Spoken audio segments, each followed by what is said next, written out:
আমি আজকে ইলিশ মাছ কাটবো। আজকে রান্না করছি না, ইলিশ মাছটা কাটবো। তো এরকম গোটা 3টে ইলিশ মাছ রয়েছে। আমি আগে মাছের আঁশ ভালো করে ছাড়াবো, তারপরে মাছ কিন্তু কাটবো। ইলিশ মাছ আঁশ ছাড়িয়ে ভালো করে ধুয়ে কাটলে কিন্তু ওই যে ইলিশ মাছের সুন্দর গন্ধটা ওটা কিন্তু ভালো হয়। তো আমি আঁশগুলো আগে এইভাবে ছাড়িয়ে নিচ্ছি। ইলিশ মাছ তো খুব নরম মাছ, এরকম করে করে আস্তে আস্তে করে আমি আঁশগুলো ছাড়িয়ে নেব প্রথমে। তারপরে আমি মাছ 3টেকে ভালো করে ধুয়ে নেব, তারপরে কেটে রাখবো, তারপরে সেটাকে রেডি করে ফ্রিজে ঢোকাবো। তো আমি এইভাবে আস্তে আস্তে করে উঠে যাই।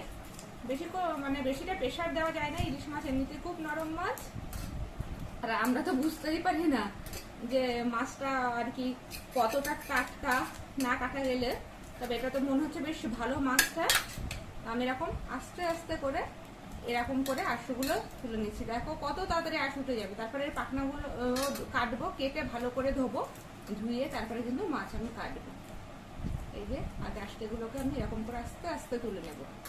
বেশি প্রেশার করছি না, এমনিতেই উঠে যাচ্ছে। এইভাবে 3টে মাছেই আমি এরকম করে আগে 2 পাশটা ভালো করে পরিষ্কার করে দেব। এই যে অল্প প্রেশারেই উঠে যাবে মাছটা। আঁশগুলো, ইলিশ মাছের গন্ধটা আমার এত ভালো লাগে, মনে হয় কি কাঁচাই খেয়ে নি। ইলিশ মাছ ম্যাক্সিমাম লোকজন খুব পছন্দ করে, আবার অনেকেই খায় না ইলিশ মাছ। কিন্তু ইলিশ মাছের গন্ধটা আমার অসাধারণ লাগে। এই কাঁচাই ভালো গন্ধ তো আছে। এই মাছটার টেস্ট কেমন হবে সেটা রান্নার পরে জানা যাবে আর কি। তবে এখন কিন্তু কাঁচা অবস্থায় বেশ ভালো গন্ধ আছে। তো আমি আস্তে আস্তে করে 3টে মাছেরই আঁশ আমি এইভাবে ছাড়িয়ে মাছটাকে ভালো করে ধুয়ে নেব।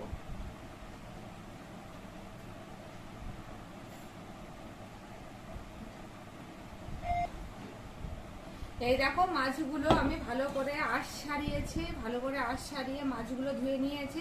মাছের গা ধোয়ার সময় সময় কিন্তু এই কানকর ভেতরটাও আমি ভালো করে জল দিয়ে ধুয়ে নিয়েছি। এবার মাছগুলোকে আমি পিস পিস করে কেটে নেব।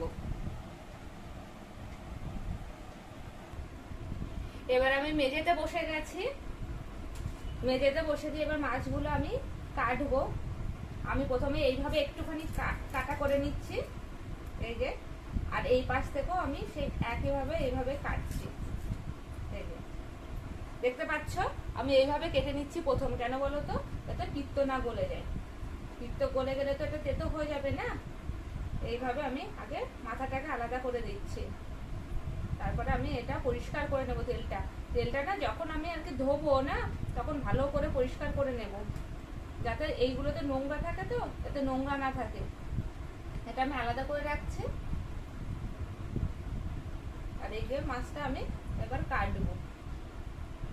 আমি এই পরিমাণে পিস করছি, এই যে এরকম পিস করছি এক একটা মাছের। মাছটা কিন্তু খারাপ না, খুব ভালো গন্ধ।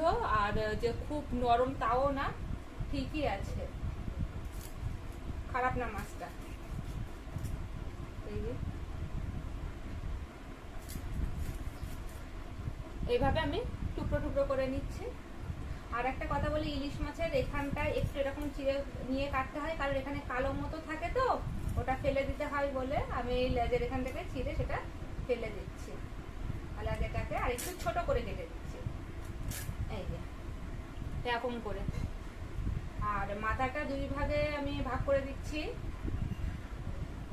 আমাদের বটিটাতে না খুব ধার, আমার খুব ভয় লাগে, যার জন্য খুব আস্তে আস্তে খুব সাবধানে মাছ কাটতে হয়। মাছ কেন, সবজি কাটতে গেলেও খুব ধার। পারবো তো মাথাটা এইভাবে কাটতে? দেখা যাক, হাত কেটে গেলেই মুশকিল। তার জন্য আমি ভীষণ ধীরে ধীরে করছি। আর এই মাছের মাথা তো ইলিশ মাছ দিয়ে করলে ভালোই লাগে।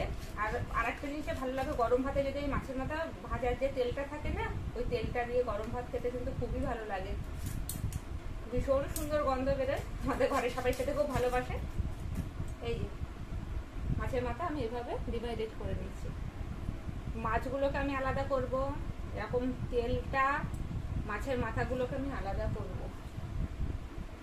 এবার এই মাছটা কাটছি, আমি সেই একই প্রসেসে কাটছি। এই যখন এই কাটাটা পর্যন্ত কাটবো, আর এখান থেকেও এইভাবেই কাটবো, এইভাবে। এই কেটে নিয়েছি। যে ভেতরটা এবার হাত দিয়ে আস্তে করে বের করে নেব, যাতে পিত্ত না গলে যায়।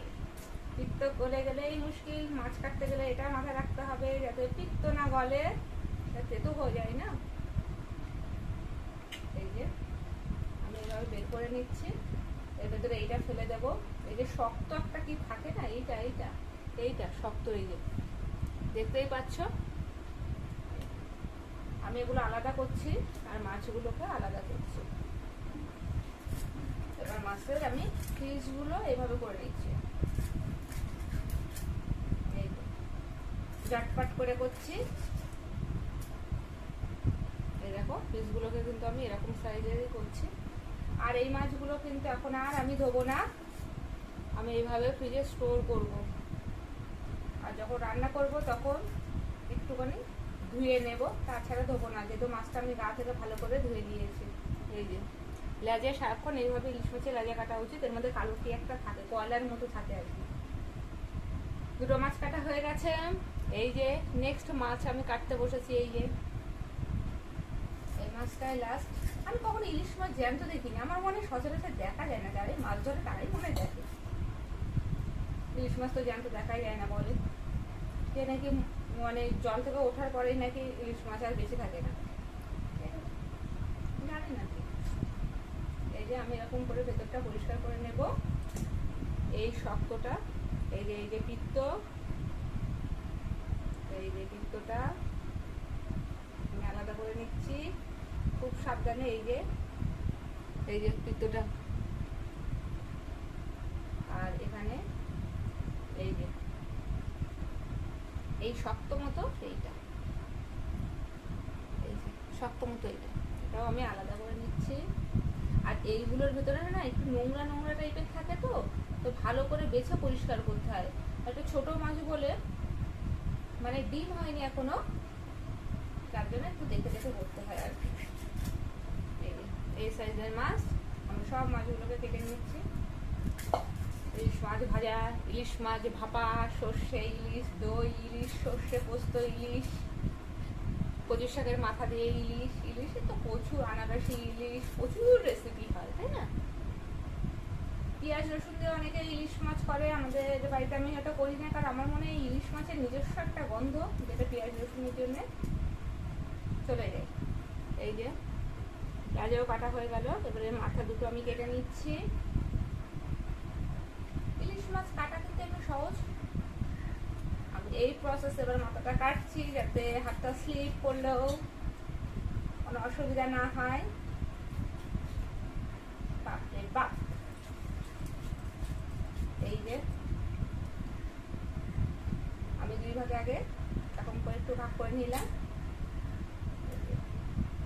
এগুলো সব ভাজা খেতে হবে, খুব ভালো লাগবে ভাজা খেতে।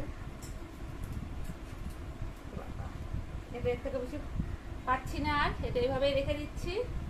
হাতটা স্লিপ করলে মুশকিল, কারণ এই মাছগুলো তো আর কি রক্ত হাতে লেগে গেছে না, হাতটা স্লিপ করছে বেশি, তার জন্য আমি আজকে আর কায়দা করছি না।